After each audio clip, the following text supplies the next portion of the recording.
এই জুলাইয়ের বিপ্লব কোন দলের নয়, কোন ব্যক্তির নয়, এখানে কোন দলের নেতৃত্ব ছিল না। জুলাইয়ের চেতনা, জুলাইয়ের স্মৃতি, জুলাইয়ের মূল্যবোধ, জুলাইয়ের দর্শন সবকিছুকে ধারণ করতে এটা যেমন প্রয়োজন, কিন্তু এটাই শুধু যথেষ্ট নয়। এবং জুলাই স্মৃতি ফাউন্ডেশনের যিনি প্রধান নির্বাহী, তার সূচনা বক্তব্যে যে বক্তব্য দিয়েছেন তার মধ্যে কিছু বেদনার সুর আছে, কিছু নিরাশা হতাশার সুর আছে। আমি তাই অনুভূতির সাথে একাত্ম হয়ে বলতে চাই, জুলাই বিপ্লবের পর ত্রয়োদশ জাতীয় সংসদ নির্বাচনে কোটি কোটি মানুষের স্বপ্নের বাংলাদেশ গড়ার যে আকাঙ্ক্ষা বুকে নিয়ে আমাদের সন্তানেরা, ভাইয়েরা, মেয়েরা, মায়েরা জীবন দিয়েছিলেন, আশা করা হয়েছিল নির্বাচনের পরে সেই জুলাইয়ের চেতনার ভিত্তিতে গড়ে ওঠা জুলাই সনদের আলোকে বাংলাদেশের বিদ্যমান রাষ্ট্র কাঠামোর পরিবর্তন করে ফ্যাসিবাদের চিরকবর রচনা করার জন্য একটি নতুন রাষ্ট্র ব্যবস্থার জন্ম হবে। আজকে প্রধান নির্বাহীর বক্তব্যে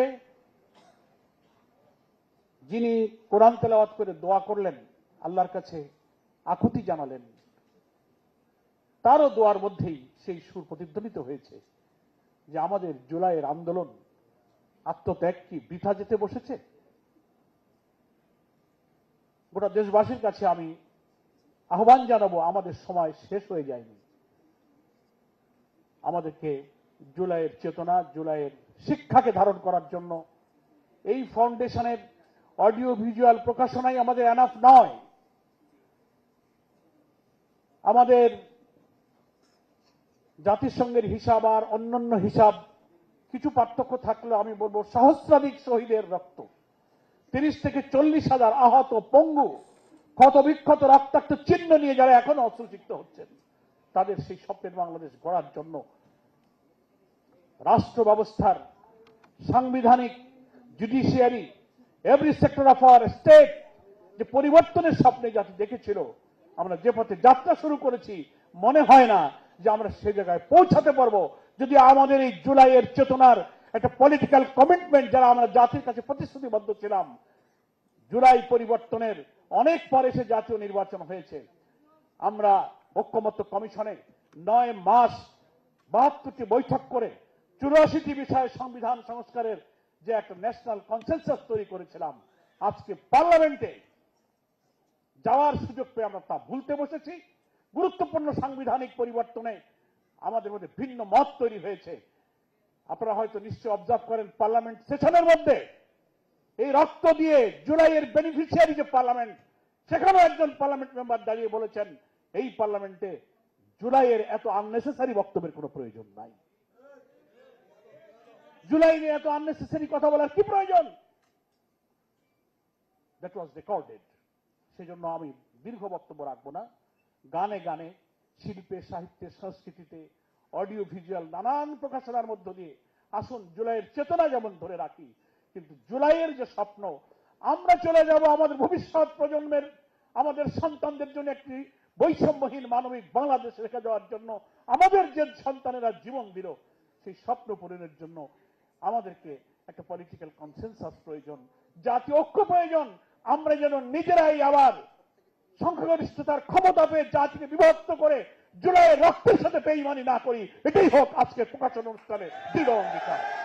আমি একজন জুলাই যোদ্ধা। জুলাইয়ের উত্তাল আন্দোলনে ছাত্রদের সংগ্রামের প্রতি 18ই জুলাই আমি যখন সাংবাদিক সম্মেলন করে আমার দলের পক্ষ থেকে সমর্থন ঘোষণা করেছিলাম, 19 জুলাই রাত্রিতে আমার বাড়ি ঘেরাও করে শত শত ডিবি পুলিশ আমাকে গ্রেফতার করে নিয়ে যায়। 13 দিন আমাকে রিমান্ডে রাখা হয়েছিল।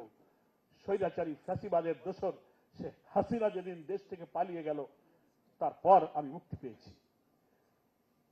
আমার সন্তানেরাও ঢাকা বিশ্ববিদ্যালয়ে, আমার অনেক পরিবার, সংগঠন, সারা দেশবাসী সবাই এই জুলাই সংগ্রামের জুলাই যোদ্ধা। এই জুলাইয়ের বিপ্লব কোন দলের নয়, কোন ব্যক্তির নয়, এখানে কোন দলের নেতৃত্ব ছিল না। জুলাইয়ের শেষ দিকে আন্দোলন এমন এক সার্বজনীন রূপ নিয়েছিল, হকার, ফেরিওয়ালা, শিশু, নারী, মহিলা, শিক্ষক, বুদ্ধিজীবী, পৃথিবীর ইতিহাসে অরাজনৈতিকভাবে এত সার্বজনীন আন্দোলনের নজির দুনিয়াতে কোনোদিন দেখা যায়নি। এই আন্দোলন হয়েছিল সার্বজনীন আন্দোলন। আসুন সেই জুলাই যোদ্ধা শহীদ পরিবারের প্রতি আমি কৃতজ্ঞতা জানিয়ে বলবো, রাজনৈতিকভাবে আপনারা ব্যবহৃত না হয়ে, বিভক্ত না হয়ে জাতিকে, সরকারের দায়িত্বে যারা এসেছেন তাদেরকে বাধ্য করুন জুলাই সনদের ভিত্তিতে গণভোটের রায়কে কার্যকর করতে হবে। সকলকে ধন্যবাদ জানিয়ে, আয়োজকদের ধন্যবাদ জানিয়ে আমার বক্তব্য শেষ করছি। বাংলাদেশ জামাত ইসলামীর পক্ষ থেকে আমি আপনাদের সকলকে শুভেচ্ছা জানিয়ে বিদায় নিচ্ছি। আসসালামু আলাইকুম ওয়া রাহমাতুল্লাহি ওয়া বারাকাতুহু।